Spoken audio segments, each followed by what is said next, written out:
Welcome to Life Stories. Family can be complicated. But what happens when years of rivalry turn into the ultimate power shift? Meet Lauren, a hardworking nurse who has spent her life being overshadowed by her successful sister, Samantha. But while Samantha flaunted her wealth, Lauren was quietly building her own. When Samantha set her sights on a luxury Hamptons home, she never imagined her struggling little sister would be the one to buy it first. A shocking revelation, a broken illusion, and a lesson in true success. This is a story of strategy, redemption, and the sweetest kind of justice. Subscribe to Life Stories to begin today's journey. The Bennett family reunion always felt like stepping into a carefully staged performance, where everyone had rehearsed their lines and polished their smiles. But the subtext was sharper than the silverware. This year, the stage was set the same as always: my parents' pristine suburban home. The driveway lined with cars that cost more than my annual salary. Laughter and greetings exchanged in a way that felt both warm and laced with something unspoken. But the real explosions were yet to come. And I had no idea that I was about to be the one to light the match. I was late again. Not dramatically late. Just enough that the tension had already settled into the air before I arrived. My mother, Diane, was waiting at the door, her silk dress shimmering in the warm evening light. "Lauren, sweetheart, you made it," she said, her smile genuine but carrying that edge of worry she always reserved for me. "I'm here, Mom," I said, adjusting the simple blue sundress I had chosen for the night. Nothing extravagant. Just enough to be presentable. Traffic was awful. "When isn't she late?" The voice sliced through the air like a well-aimed arrow. My sister, Samantha, was already gliding across the room, champagne flute in hand, every inch of her curated perfection on display. She was dressed in a sleek designer outfit, her hair in flawless waves, a carefully chosen shade of lipstick emphasizing the sharp lines of her smile. "I bet traffic was especially bad when you take the bus," she added smoothly, her voice just loud enough for the room to hear. I felt the familiar sting but forced myself to smile. "Actually, I drove. The hospital parking is expensive, but the nurses' lot has some perks." "Oh, right. Still doing that nursing thing?" Samantha's manicured hand flicked in the air as if brushing away an old hobby rather than my career. "Ethan and I just closed on our 4th investment property this year. You should really start thinking about your future, Lauren." Before I could respond, my father, Richard, appeared at her side. "Samantha, sweetheart, tell everyone about that new development deal," he said, his face lighting up as he beamed at her. And so the spotlight was handed to her, as it always had been. Samantha had a way of commanding a room, not because she spoke particularly loudly, but because she made sure everyone knew that she was the most important person in it. I caught my cousin Jake's sympathetic smile from across the room as I took a glass of wine from a passing tray. "Everyone," Samantha announced, clinking her glass. "I have an announcement." A hush fell over the room. I felt my grip tighten around the stem of my glass. I already knew this wouldn't be good. "Ethan and I are looking at the most amazing vacation property in the Hamptons," she continued, her eyes glittering with the thrill of the moment. "It's absolutely perfect, private beach access, 6 bedrooms, infinity pool." She paused dramatically, scanning the room. Of course, not everyone can afford such investments. Then, she turned to me, her voice taking on that saccharine sweetness she used when pretending to be concerned. "Lauren, didn't you mention you were having money troubles?" The words hit like a slap. The room went silent. I felt the weight of every pair of eyes shifting toward me. I froze, my wine glass halfway to my lips. "I never said that," I managed to say, my voice steady but my heart pounding. "Oh, come on." Samantha let out a soft laugh, shaking her head as if I were being silly. "I saw those collection notices in your mailbox last month when I dropped by. No shame in admitting you're struggling. Sweetie, we can't all be successful." Heat crept up my neck. My mother's smile faltered. And my father suddenly found his drink very interesting. The room was filled with the sound of quiet discomfort, relatives shifting in their seats. The faint clinking of glass against silverware. "I'm doing fine, Samantha," I said quietly. "Fine," she echoed, tilting her head. "Sweetheart, you live in a tiny apartment and take the bus. It's okay to admit you need help. That's what family is for." Her voice dripped with feigned sympathy. But the message was clear. She wanted me to be small, to be pitied, to be the sister who never quite made it, so that she could keep standing taller. Somewhere deep inside me, something clicked into place. Not an explosion, not an outburst, just a quiet shift. A lock turning, a plan forming. I took a sip of my wine, forcing my expression into something calm, something unreadable. "Samantha's right," I said finally, my voice smooth and unwavering. "Some people aren't meant for bigger things." She smiled, already basking in what she assumed was my submission. "They're meant for smarter things," I finished, watching her expression flicker just slightly, just enough. My phone buzzed in my hand. I glanced down, reading the message from Josh, my real estate agent. "Everything's set. The papers are signed." I lifted my gaze back to the scene before me, my parents still glowing in the warmth of Samantha's success. My relatives waiting for the moment to pass. Samantha basking in her own triumph. Oblivious. My phone buzzed again. Another message. "Congratulations. The Hamptons house is officially yours." I exhaled slowly, letting the moment sink in. Samantha had no idea.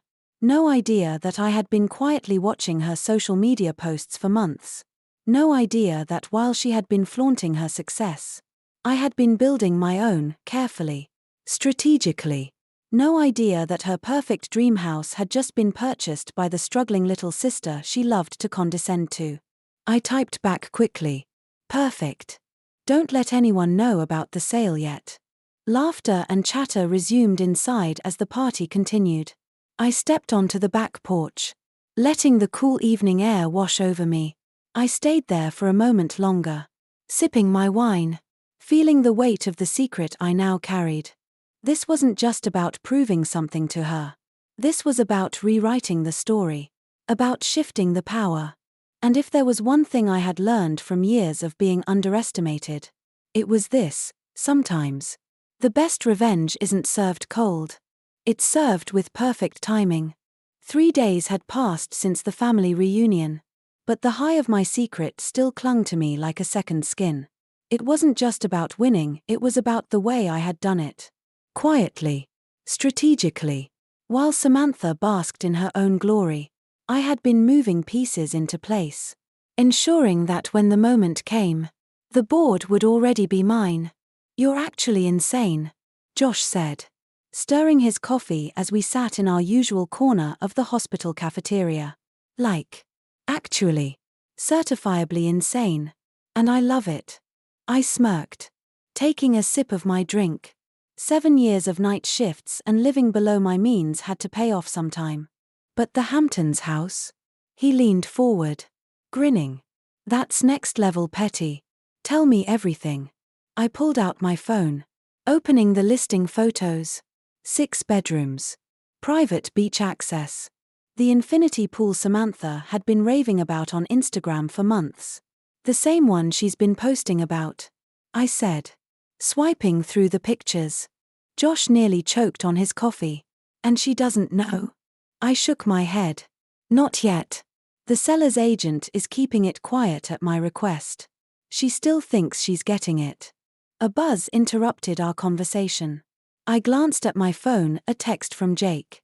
"Samantha's posting about the house again. You seeing this?" I opened Instagram. There she was, posed in front of the house during what must have been her viewing. The caption reading, "Dreams do come true. Can't wait to make this paradise ours. #blessed #luxury living." Josh let out a low whistle. She has no idea she's about to get wrecked. Before I could respond, a sharp voice cut through the cafeteria noise. "Lauren." I turned to see Dr. Martinez hurrying toward us. Her expression all business. Multiple car pileup coming in. We need all hands. I grabbed my coffee. The world snapping back to reality. Dinner tonight? Josh called as I moved toward the emergency exit. Wouldn't miss it, I said over my shoulder. This is better than Netflix. The next 12 hours were a blur of trauma patients, surgical assists, and endless paperwork. By the time I collapsed onto Josh's couch that evening, exhaustion and adrenaline were still warring inside me. Your timing is incredible, he said, handing me a glass of wine. Look what just came in the mail. I took the envelope from him, pulling out a letter from a development company. They're building a resort complex. Josh explained. They've been trying to buy up properties in that area. I stared at the number printed on the page. It was more than double what I had paid for the house. You're not considering it, are you? Josh asked. Reading my expression, I set the letter down. No way. This isn't about money. He studied me for a long moment. It's about her, isn't it? I exhaled slowly, leaning back into the couch. You weren't there for my nursing graduation, I murmured. Josh frowned. I thought your family went. They did, I said. Samantha showed up late, talked through my speech, and then spent the entire dinner bragging about her new real estate license.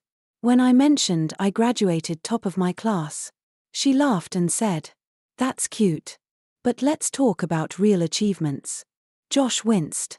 Ouch. My dad asked her for investment advice that night. I continued. Mom just wanted everyone to get along. Josh was quiet for a beat before saying, So what's the plan? I pulled up my banking app showing him my portfolio.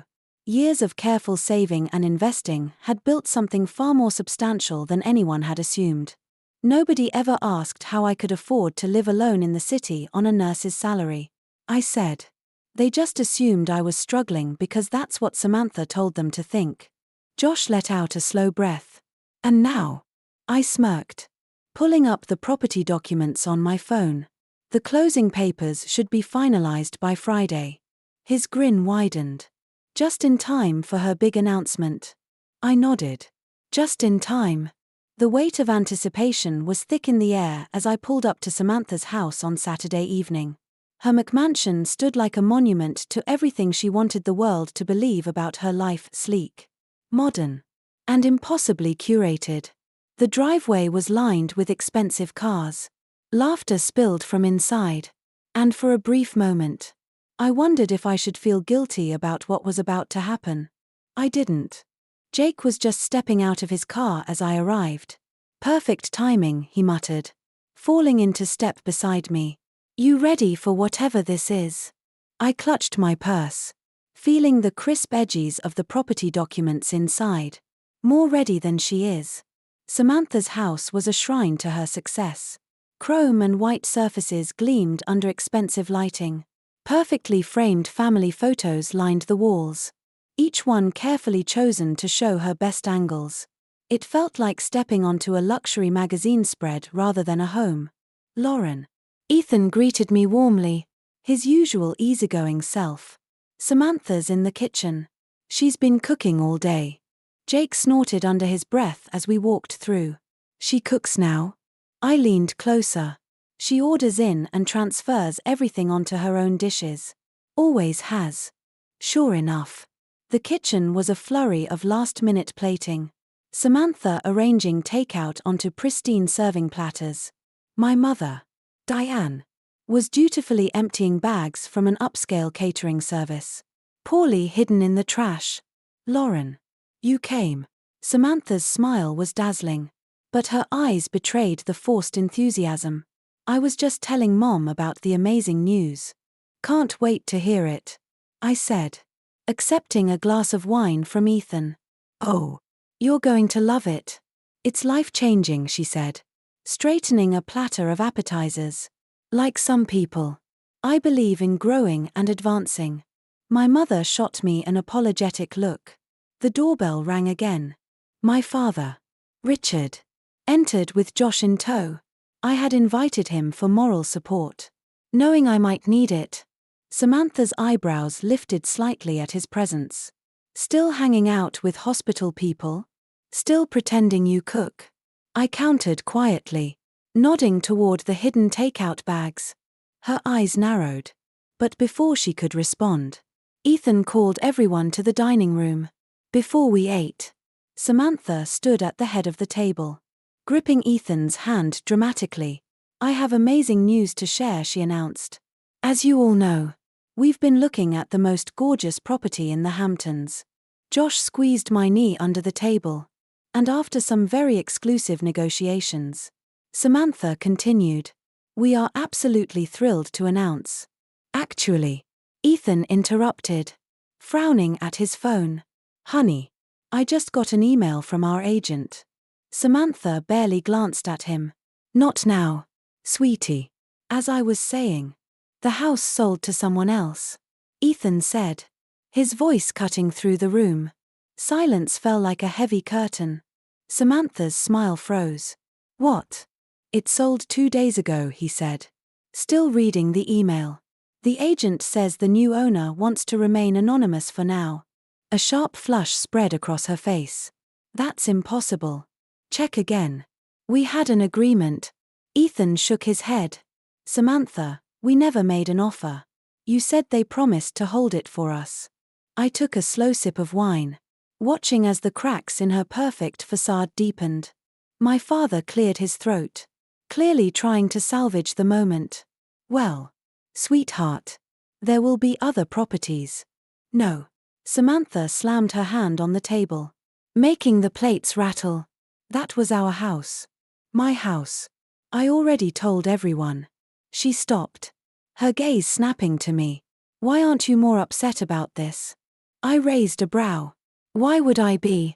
Because you're supposed to be happy for me, she said, her voice suddenly tight. You're supposed to be jealous. Across the table, Jake choked on his wine. Samantha, Ethan said softly, maybe we should take a minute. No. This was supposed to be perfect. I was going to show everyone, she caught herself. But not before our parents exchanged worried glances. Show everyone what? I asked, my voice steady. How successful you are. How much better. She didn't answer. She didn't have to. I set down my glass. You know what's interesting? I reached for my purse. Success isn't always about who shouts the loudest. Samantha's eyes narrowed.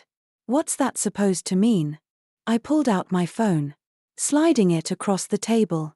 It means that sometimes, the quiet ones surprise you. She grabbed the phone, her eyes widening as she scrolled through the familiar listing photos. Her dream house, with my name on the deed. This is a joke, she whispered. The closing papers arrived yesterday, I said, pulling the envelope from my purse. Would you like to see them? The room erupted into chaos. Ethan was staring at me in disbelief. My father was demanding explanations. My mother had her head in her hands. But all I could see was Samantha's face. The exact moment she realized her struggling little sister had beaten her at her own game. And for the first time, I let myself enjoy it.